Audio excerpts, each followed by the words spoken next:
At eRoad, we believe fleet management doesn't have to be problematic. It should be effortless, connected, and future-ready for your heavy-duty operation. With a reliable, accurate technology solution, you can elevate your fleet's performance, improve productivity across your business, monitor events as they happen, and reduce costs and downtime. Get on the road to better fleet management and safer, more productive operations. Go beyond the basics and visit eroad.com today.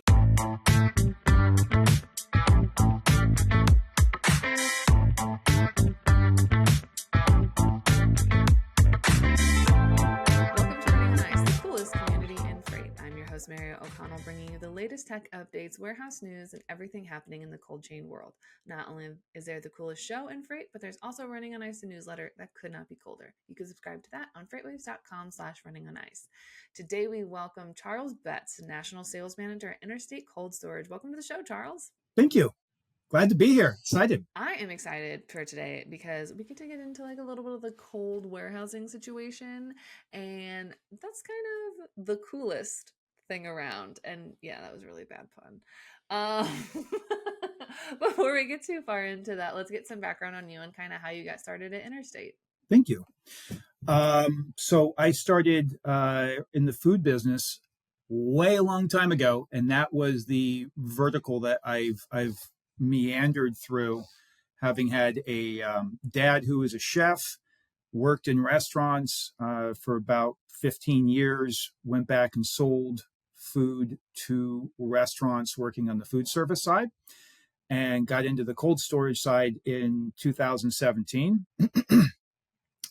It's been amazing. It's really fun to learn a vertical that way, because you start at the end user and you really kind of start with the chef, right? The one who's the most passionate about the product that they're working with. And then you get to learn a little bit about the consumer who's passionate about the value of that product and making sure that they like the restaurant, right? And then you just kind of go backwards through that, through the many different companies that have to perform to get that to plate. And it's a great way to get your hands into a topic and learn it so that you understand it from everybody's perspective. I'm probably not done. There's probably new perspectives for me to learn, right? But I feel like I really do understand the category of food and how everybody makes the magic happen. I kind of like that you got that ground up experience of like, it's not just kind of, oh, this is how we move things, this is how we do things, but even down to like, I feel like that has to translate well, like as you've moved into different aspects and then more leadership roles, is kind of knowing, okay, well, people are going to start caring about this. People, like in the end, like our end users, this is something that they will care about. So this is something that we need to have an answer for, not just because it's a silly, weird thing that I want to say just to say, but because it's actually something that's going to come up. The worst is over anticipation of questions that never actually happen. So it's kind of a little bit of a superpower, is knowing what they're probably going to ask. And I have learned that I need to be patient and wait for people to ask, because sometimes when I first got into this, I was really busy answering questions that hadn't even been asked, because I would ask them from having that sort of background. So it's come a little bit. If you were one of my customers when I was early in the business, sorry, I've gotten a little better since then. But it is important to be able to anticipate. It's also really great to be able to help train some of the people I work with within my wheelhouse, so that we're speaking with the customers in a way that they understand from their perspective, because I've oftentimes seen that perspective as a manufacturer, as a distributor. And it's funny, but in the food business, there's so much slang and vernacular that you really kind of have to learn, and the same term can mean different things depending on who's saying it. So for that reason, I've been lucky to work with brilliant people that like to learn, and I get along really well with those people, because I love to be able to explain back why the consignee who's picking up this load is challenged with that email because of the way something was stated. It's micromanagement to a degree. I try not to do that, but the people who like to learn, they love it because they don't make that mistake again. Yeah, it's kind of that feedback loop of like, okay, this is where that breakdown happened, and it ultimately makes everyone better for the long term. So it's annoying in the moment, but long term, it's definitely the right way forward. Yeah, and I get to carry that flag of annoying in my company sometimes. Is Charles going to tell me again? But hey, it makes a difference and it helps things to move. It's just it keeps everything oiled and well run. Oh, absolutely. So speaking of carrying the annoyance flag or making everything oiled and well run, Interstate's been around for like what 50 something years. How have it like obviously, cold storage 50 years ago versus today is essentially night and day different. What's some of the changes and how have some of those evolutions happened over there? Yeah, absolutely. Food hasn't changed, but certainly logistics, food safety, emergency stock, transportation expectations, all that has changed. Vince Tipman Sr., who started the company in 1973, had some really great basic tenets to how he ran his business. He knew how to stretch a buck first off, which is important. He approached it from a servant leadership position and made sure to surround himself with team that wanted to just get it done to take care of the customer, and that's cascaded down quite well. That has had some pretty big longevity in the business. um, it's definitely evolved. I haven't been around for the 50 years, but I will say even since I've been around in 2017 within this part of the channel, it's changed so much because of COVID, and I think it just escalated the changes that were already going and shined a flashlight on some issues. But I will say that keeping it simple, keeping it safe, keeping it moving, uh, and communicating what's happening is a lost art. And that's what the company was founded on. It's what drives our business today. Uh, you've got to, there can be a lot on the backside that complicates things that we handle, but that doesn't necessarily need to be transparent. It needs to be simple. Here it is, it's in stock. Here's the item codes. Here's your lot numbers. Here's the dates it was received. It's available on the portal.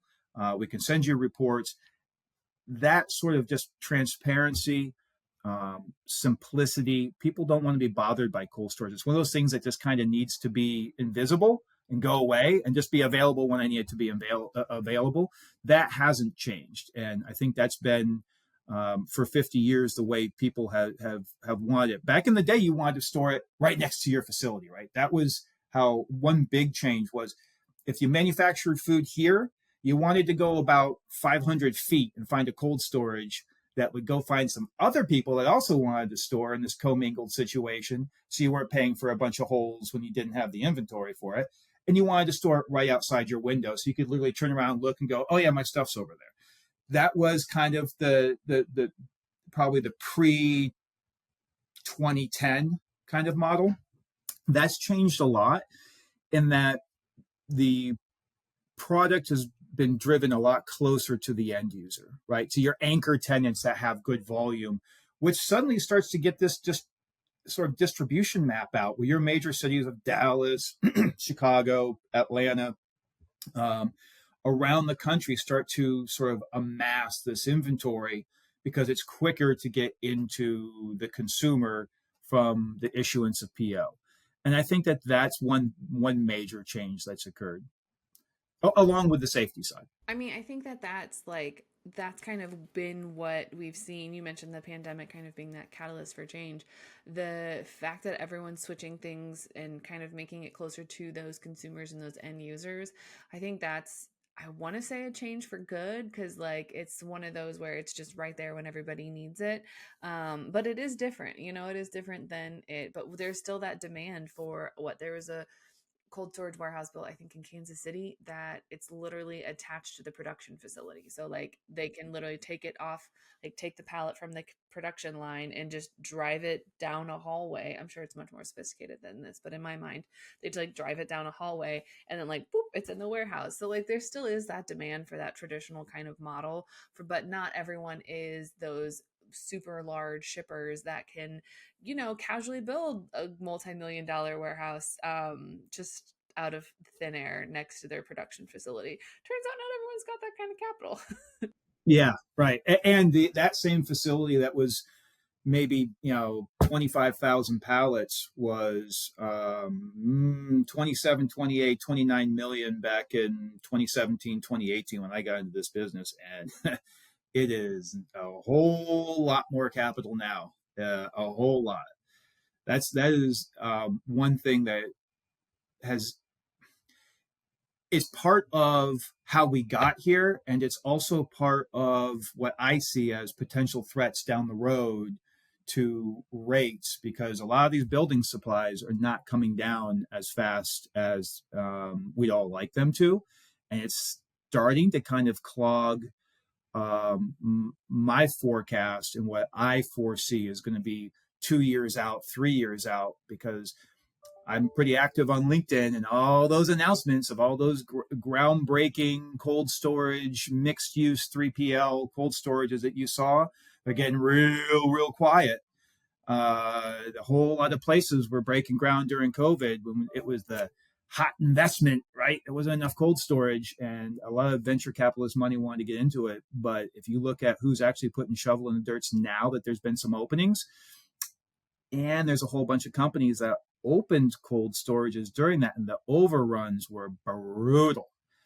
Not just the cement in the floor, not just the material handling equipment that took 2 years to get in at 40% increased cost, not just the racking, right? But even the labor, I feel terrible for anyone who had a pro forma for 2021 opening in 2019. And by the time they got open, oh my gosh, there was a 42% increase, 50% increase in what you needed to do in terms of revenue to make up for all those increases. It super challenging. And I really do feel for those people. But I think that's part of the reason that it's cooled quite a bit is there's some new facilities that are struggling to find the right rates for that building, and because of the overages. Yeah, it's one of those where like back in the heat of the pandemic, you could pretty much charge whatever you wanted for cold storage warehouse prices. But you can't do that anymore because the demand is down, and also, people finally got those warehouses up. So everyone who built them thinking they could charge a bajillion dollars per square foot, you can't. You got to charge like a fourth of a bajillion now. But you built it knowing that you could just charge whatever you wanted for it. So but then again, it's very cyclical and everything will even out, and hopefully the hopefully everyone can, I don't know, level out. But I think it's going to be, I wouldn't be surprised if we see some shakeups, or certain like cold storage facility or cold storage companies, instead of building a new warehouse, they just maybe go buy an existing one that was built a couple years ago and is struggling a little bit. But I also think that the people are going to take some heavy losses on some of those because they're going to want to sell it for what they built it for, and nobody's going to pay that. But also some of those retrofitting, like the really old warehouses, some of that's not even feasible because it's just how everything works now is just so much different. I saw somewhere that it's cheaper to tear down an old warehouse than retrofit it, like an old cold storage warehouse, then try and retrofit it and bring it up to basically what's considered the industry standard now. Not only that, I give it, this is an interesting one, and I only found out about it from a trade show. It's always really interesting at trade shows and conferences to see all the different people within that channel, right? There's so much going on. I had a real estate person approach me, and they were talking about capacity and what they believed was going to be happening in the market. Now, this was back in 2020. There's a lot of data that's out there. There's a lot of great call it, but the organizations that share data for all of us are very strong in this business. Global Cold Chain Alliance is excellent, which is the old IARW, their marketing side. They share great information, but the one piece that's always kind of missing that this real estate person mentioned was how many cold storages, especially in major cities that were older, that have left the business because they used to be in an industrial area, which is now becoming gentrified all around them, right? So the city's grown out to them. So now the property is worth more. But on top of it, how many times can you find a food grade quality piece of land, which is going to be 7 to 15 acres on average, right? Talk about like you're not going to have all of the toxic issues that a lot of the other channels of business that run warehouses would have because it's a food grade facility and it's a nice parcel of land for these mixed use buildings that go up where they've got the bars and the restaurants downstairs and the cool condos upstairs and all that stuff. There's a huge uh, market for that in these major cities. And right now, some of the low hanging fruit are these warehouses that are 40 plus years old for that. So I had never thought of that attrition. If you do the math of what, the Global Cold Chain Alliance or IARW puts out, and you look at, how much space is hitting the market and how much demand is increasing, there's this kind of quick math that we all kind of do to figure out if it's going to get a little worse or a little better in terms of capacity in the next year or two.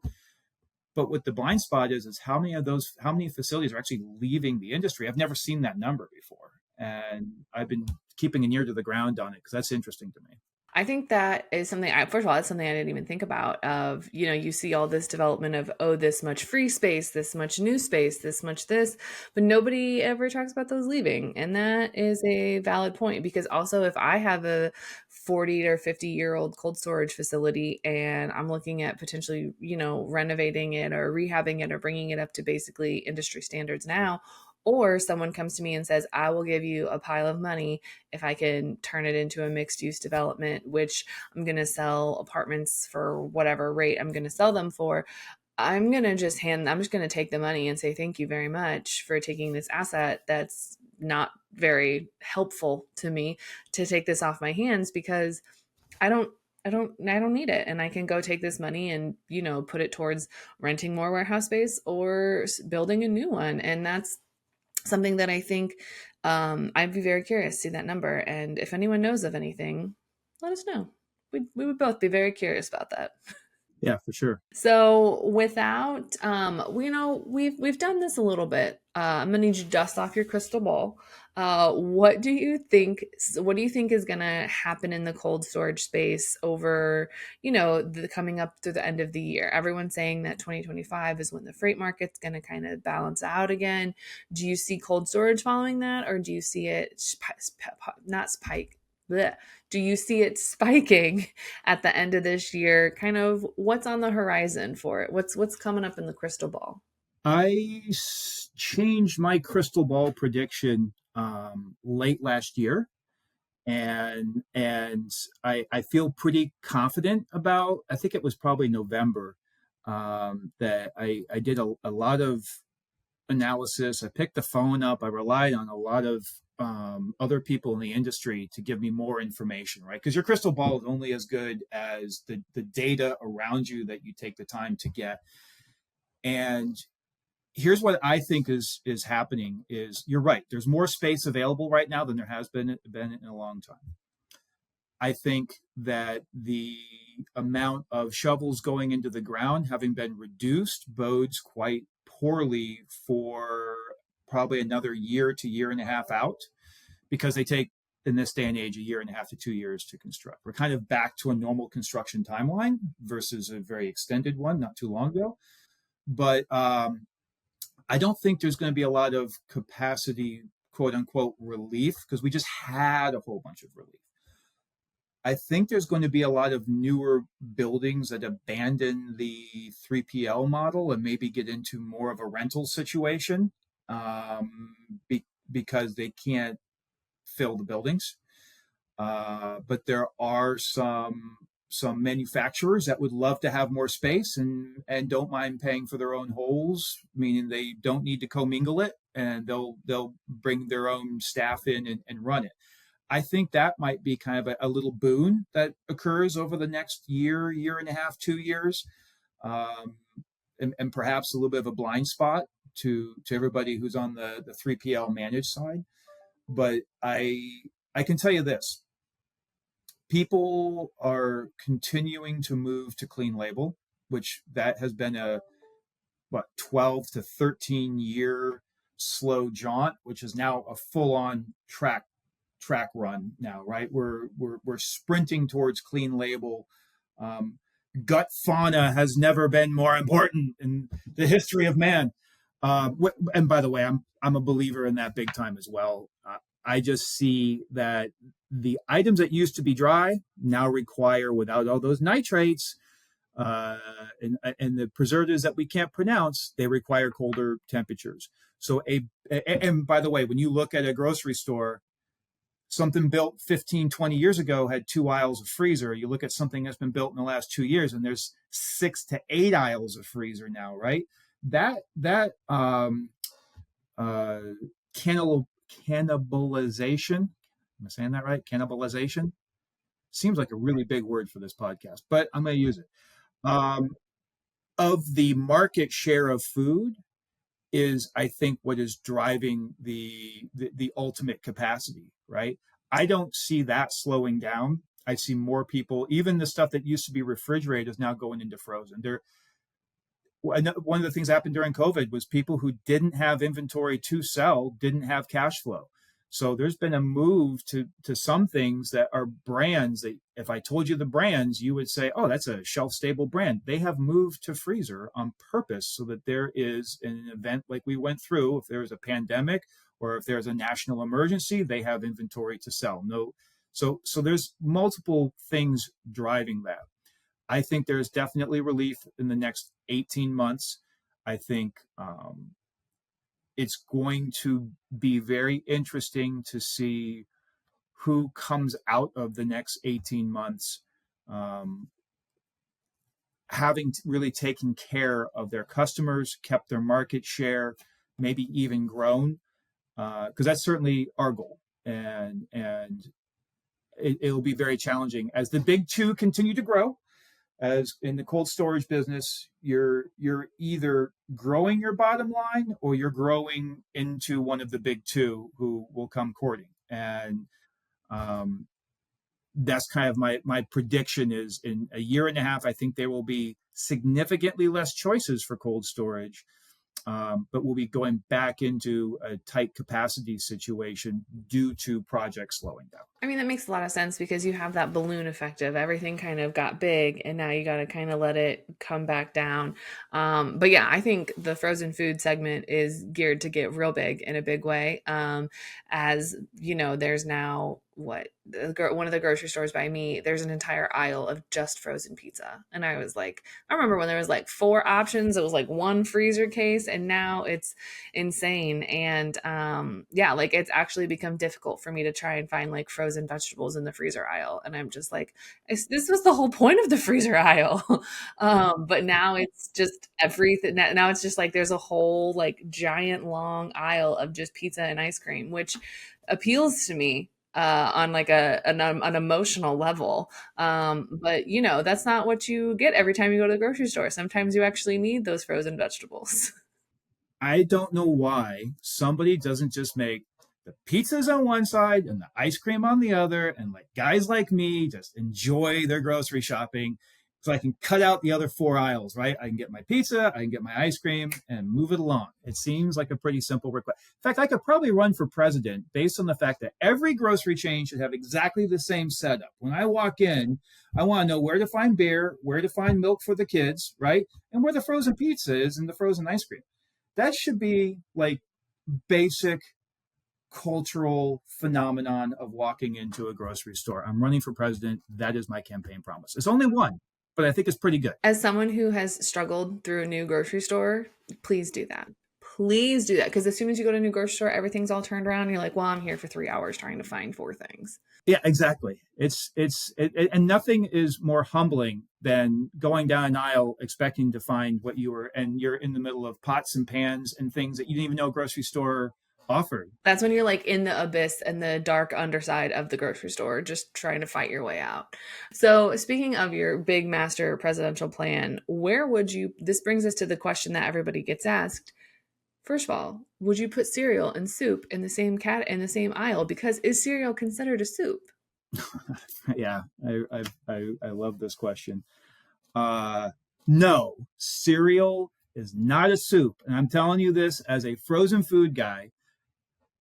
I have never had anybody store cereal, but I've had a lot of people store soup. They should not be conflated between the two. All right. Cereal is not soup. Now, if cereal decides that they need cold storage, by the way, you can reach me. No. But yeah, if cereal needs frozen storage, then I'm fine intermingling those. But no, don't cross the streams, as they say in Ghostbuster, because they're in different supply chain avenues. Awesome. So if someone, first of all, I love your answer because cereal is not soup. But if someone needs to reach out, and if cereal company is like, oh man, we really need some cold storage, where can they find you outside the show? Yeah, you know what you do find that actually is the cereal companies that have frozen waffles and frozen pancakes. So, but that's not being sold as cereal, hence my answer. But charles.betts at interstatecoldstorage.com is the best way to reach me. I'm also on LinkedIn, Charles Betts, Interstate Cold Storage. By all means, give me a call. And here's one thing that I do, and I hope that other people who are on the private side do this as well. If I don't have facilities in the area, I will generally know good people who are doing this, no matter where they work, because it's all about people. And I refer people all the time to it could be on California. I just did actually on Thursday, some people looking for storage in California. I wish I could have helped them because we're in Indiana and Ohio, but I couldn't. But guess what? I knew people that are good at what they do, and I connected them. So I think that's an important aspect to what we do is connect good people. You're the guy who knows a guy. Like if you don't have the answer, you know a guy that does have the answer. Exactly. All right. Thank you so much for joining us today. It was my pleasure. Thank you for having me. That was fun. You can catch other episodes of Running on Ice right here on FreightWaves TV, YouTube, or anywhere you get your podcasts like Apple Podcasts and Spotify. Need more Running on Ice news? No sweat. Subscribe to the newsletter on freightwaves.com/runningonIce. See you on the internet.